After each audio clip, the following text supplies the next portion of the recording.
select the type tool. The font I'm using is Crimson Text, the size is 600 and the color is white. And now left click and now type your text. Select the move tool, center your text. Right click on the text layer and then convert to smart object. And now I'm going to import my gold texture image. Scale it up to cover all the layer. Go to edit, define new, and then select pattern. And now I'm going to hide the texture image, select the text, right click, and then select blending options.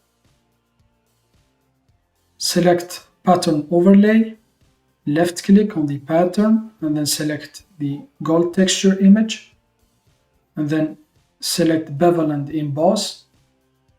Make sure the technique is chisel hard. I'm going to increase a little bit the depth.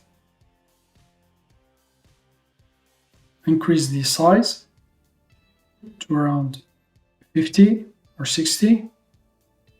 For the soften, I'm going to increase to 4.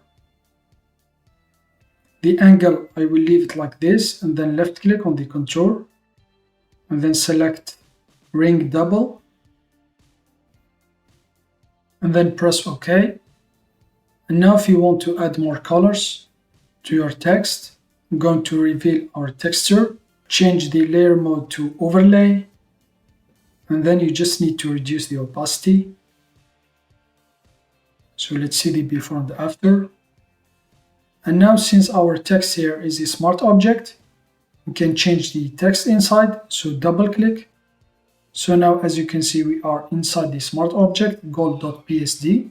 This is our previous image. So let's select the smart object, select the type tool, double click inside the text, and now I'm going to type my text, and now go to File, Save Smart Object. And now let's go back to our image, and here's our text has changed.